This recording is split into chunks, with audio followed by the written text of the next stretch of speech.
Let's read our foundational text. Genesis chapter 6 verses 1 to 4. We are reading from the New American Standard Bible. Now it came about when mankind began to multiply on the face of the land, and daughters were born to them, that the sons of God, who were angels, saw the daughters of mankind, the women, they were beautiful, and they took wives for themselves whomever they choose. Verse 3.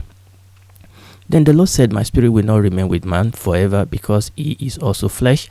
Nevertheless, his days shall be 120 years. The Nephilim were on the earth in those days, and also afterward, when the sons of God came into the daughters of mankind, and they bore children to them. Those were the mighty men who were of old, men of renown. And we have divided verse 3 into 3 parts. And the question we've been asking ourselves is this 120 years that we read in this third part of Genesis chapter 6 verse 3, what is it referencing? And we said that there are two major traditional ways that these 120 years have been interpreted. We have looked at the first view, which we can call the shortened lifespan view. This view is saying that God was shortening the lifespan and imposing this on human after the flood. And we have looked critically biblically at this view, and we've considered that it has no leg to stand on. It is not biblical. However, in doing that study, we did observe that it is true that humans were multiplying on the face of the earth, but they were living shorter and shorter lifespan. And also we observed that there was sudden drop of lifespan at the flood and sudden drop of lifespan at the Tower of Babel. And we have looked into possible and plausible reason why this actually happened. Last episode, we started looking at the second view of what this 120 years of Genesis chapter 6 verse 3 reference. And this second view is what is called till the flood view. Till the flood view. In other words, God was giving human 120 more years until judgment came. And what we've done so far is that we have looked closer at the text itself, the text of Genesis chapter 6 verse 3. We look at it both in the Masoretic text and in the Septuagint. We saw that in essence this was actually a countdown to the flood of Noah. Now, when we look at the Targum, we've come across the Targum in our study in the past. Now, the Targum, they are early Aramaic. You can call them paraphrase, you can call them explanation, you can call them interpretation. They were early Aramaic paraphrase, explanation, or interpretation of the Hebrew text of the Tanakh. And when you look at the Targum, you will see that they actually support this till the flood view.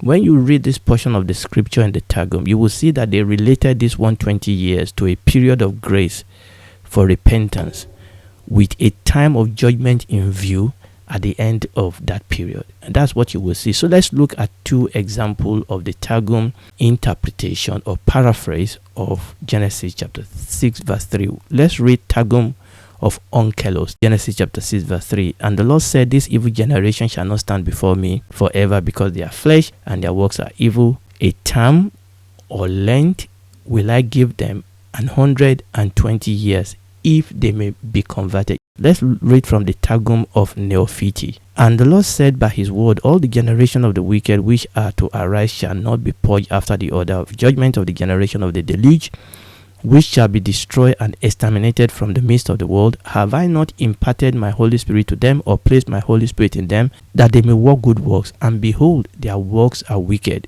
Behold, I will give them a prolongment of 120 years, that they may work repentance and not perish. Both the Targum of Onkelos and the Targum of Neophiti, they actually connected this 120 years to a coming judgment, and that God gave them this period. Targum of Onkelos says, if they may be converted. Targum of Neophiti said that they may work repentance and not perish. Now remember, this is not the first time that God is signposting the coming judgment. Remember, we said he did this in the birth of Methuselah. Remember when we did that study, we said Enoch called his son Methuselah, and we said that name was a prophetic name that points to the coming flood. It is the flood of the arrow of God's vengeance against the growing corruption of human.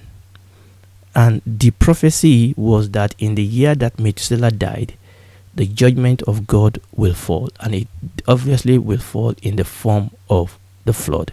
Now, even though the till the flood view of Genesis chapter 6 verse 3 fits the test, it raises a very, very important question. There is a query that it must answer, and we started digging into this last episode. Now, when we go back to Genesis chapter 5 verse 32, which is obviously before Genesis chapter 6 verse 3, we learn that Noah was 500 years old. But then when we go to Genesis chapter 7 verse 6, we are told that when the flood hit the earth, Noah was 600 years old. So when you do the mathematics, we cannot really fit 120 years between Genesis chapter 6 verse 3 and when God sent the flood. So the question is, how do we explain this shortfall?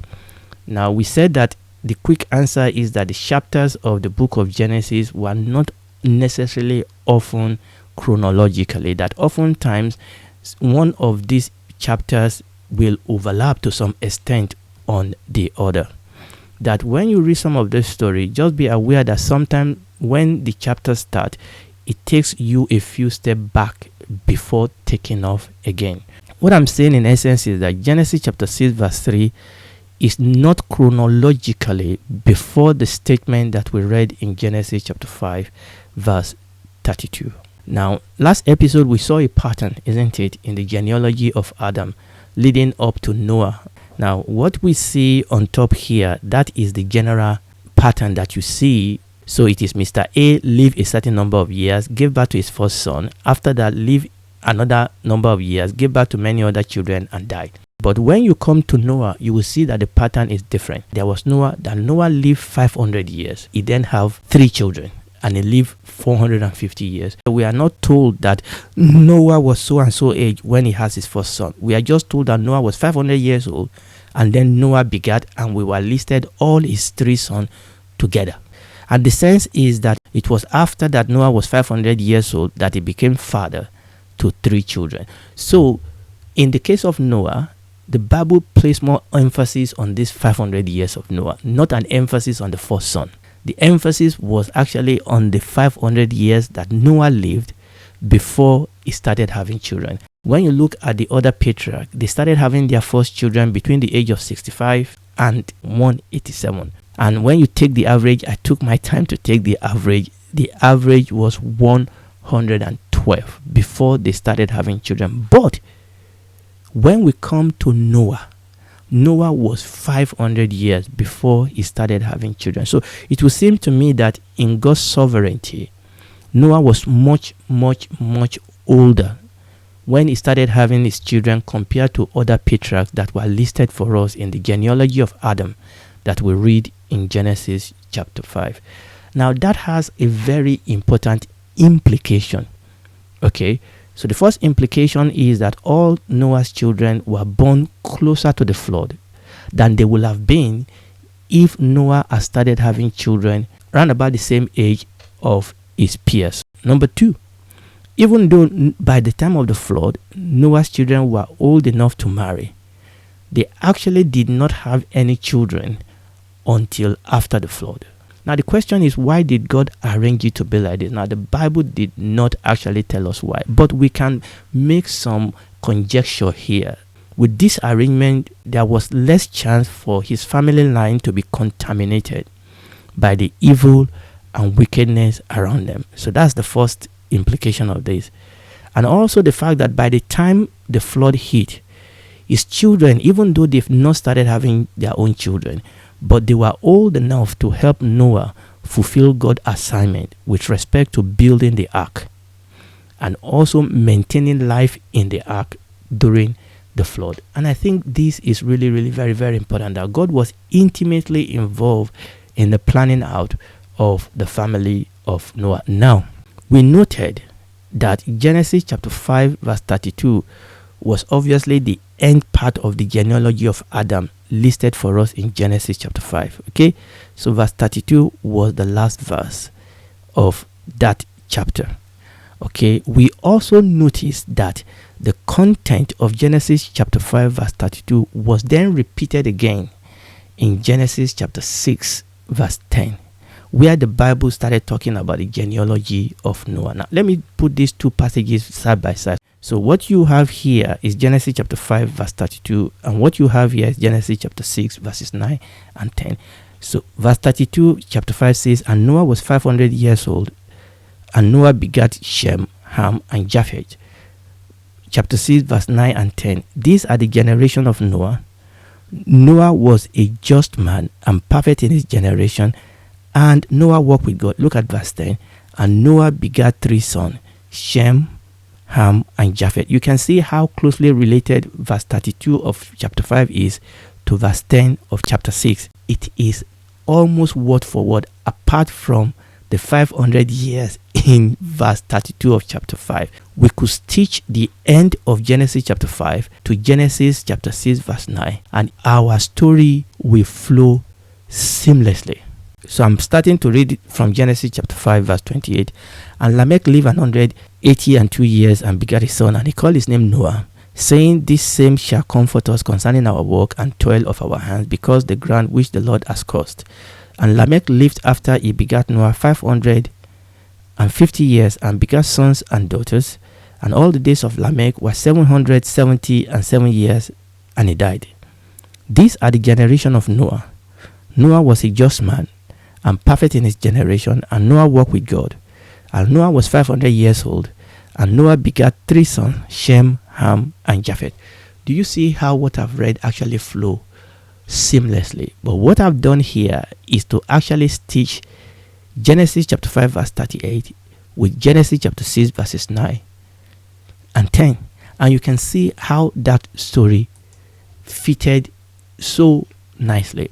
What that means, the point I'm trying to do here is that Genesis chapter 6 verses 1 to 8 was a parenthesis. Genesis chapter 6 verses 1 to 8 was a parenthesis. What is a parenthesis? Let me read out to you the definition of a parenthesis. A parenthesis is a word or a phrase inserted as an explanation or afterthought into a passage which is grammatically complete without that phrase or word. And in our usual writing, what you tend to do is to put them in bracket or put a comma or put a dash there. That is a parenthesis. In other words, when you remove a parenthesis, that story will go on without a bump. Now, obviously, here, Genesis chapter 6 verses 1 to 8 was not an afterthought. The point I'm making here is that if we remove Genesis chapter 6 verses 1 to 8, our story will flow without a bump. So what we need to now do is to locate where Genesis chapter 1 verse 8 should fit in our story. And actually, often look at the text. When you look at the context, it will actually tell us where to locate those first 8 verses of Genesis chapter 6. Now, let me illustrate this. Let me put it in an illustration. Then we'll go back to the text. Is that okay? Right. So let's put it back on the screen. So this is what I'm saying. Now, obviously, this is the way we'll read the Bible. You read Genesis chapter 5, verses 1 to 32. You stop and you go to Genesis chapter 6 from verse 1. And it will seem like it's going chronologically. But what I'm saying is that actually, that is not what is going on. This is what is going on. There is an overlap between the end of Genesis chapter 5 and the beginning of Genesis chapter 6. Now, here we have verse 9 of Genesis chapter 6, and here we have verse 32 of Genesis chapter 5. And actually, those two verses, they correlate. And this is the point that the Bible tells us that Noah was 500 years. So what I'm going to do next is to now look at the context. So we are going to read Genesis chapter 6 verses 7 to 9. We want to look at the context. Is that okay? Genesis chapter 6 verses 7 to 9. And the Lord said, I will destroy man, whom I have created from the face of the earth, both man and beast, and the creeping things, and the fowl of the air, for it repented me that I have made them. But Noah found grace in the eyes of the Lord. These are the generation of Noah. Noah was a just man and perfect in his generation, and Noah walked with God. Now, I want you to look at these 3 verses. Now, when you look at verse 7, God said he was going to destroy human. We know from verse 3 that in his mercy, even at this critical time, God still gave them 120 years to repent. We can see from Genesis chapter 6 verses 7 to 9 that God's decision to destroy human was connected to Noah walking with God and finding grace in the eyes of God. You can see that connection there. Okay, you can see this connection, that the decision for God to destroy human, which when we read verse 3 tells us that God did give them 120 years after that. But this decision that God has made to destroy human was connected to Noah walking with God and Noah finding grace in the eyes of God. So the question is this: at what point in his life did Noah find grace in the eyes of God? At what point in his life did Noah found grace in the sight of God? Did Noah walk with God? Was it when he was 500 years? Was it after he was 500 years? Or was it before he was 500 years? Is that okay? And I think this is very, very important. Let me put my diagram back on the screen. Okay, this is the diagram we have seen.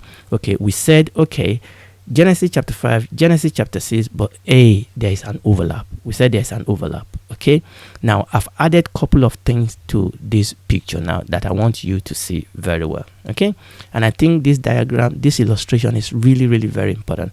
It was at the end of Genesis chapter 5 that we said that Noah was 500 years. By the time the flood hit, Noah was what?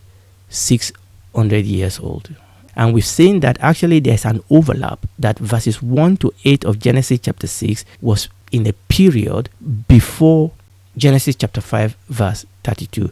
This Genesis chapter 6 verse 3, where God fixed the date of the judgment, actually was referring to a period before Noah was 500 years old. The 120 years that we are talking about was from this time that God fixed the day of the judgment to the time of the flood. And it is clear that Noah was walking with God and that he had grace in the eyes of God before he was 500 years old. It was in this period before Noah was 500 years old when Noah found grace in the sight of God and Noah was walking with God. It was in that period that God gave the final judgment of destruction, and God fixed the time and the date that the judgment will occur. And this is what explains this 120 years. So the 120 years was from the time that God fixed the judgment in Genesis chapter 6 verse 3 to the time of the flood. But what we are saying is that Genesis chapter 6 verse 3 was actually in a period that preceded Genesis chapter 5 verse 32. Is that okay? Now, I know it may be a little bit difficult for you to follow this when you just listen to this for the first time. But this is why I do this illustration. I want you to go back. Okay, go back, stop the tape, and look at, let me put that illustration back on the screen. Stop the tape, look at this illustration very well, and then you will be able to follow the order of what happened in Genesis chapter 5 and Genesis chapter 6. Noah was walking with God before he was 500 years old. And it was during that period that God gave this final judgment of destruction. It was during that period that Genesis chapter 6 verse 3 actually happened, when God fixed the time that the flood of judgment will occur. And that is how we get that 120 years. This view that the 120 years is the till the flood view. Okay, it was 120 years between the time that God fixed this judgment in this point and the time that the flood came. And there are so many things that we learn from it. Even at this critical junction, God still gave human that 120 years for them to repent. And over again, we see this mercy of God. So we are going to stop here today. By the grace of God, we'll pick it up from here next episode by God's grace. And if you are listening to me tonight, or anytime you are listening to this and you are not saved, why? God loves you. He's giving you such a great salvation. He wants you to be saved. He doesn't want any man, doesn't want any woman to be lost. And that's why he came to provide you this salvation. You are a sinner. I am a sinner. We cannot save ourselves. God has given us salvation, but he cannot force it on us. You have to come and accept that gift from him. I'm a sinner. Save me, Jesus. He will save you. Be my savior. He will be your savior. You will become a daughter, a son of God, member of his family, citizen of his kingdom. And when this is over, and it will be over, you can then spend eternity with him in the new heaven and the new earth. Do it, please. Do it right now. Today. At this moment. Right now.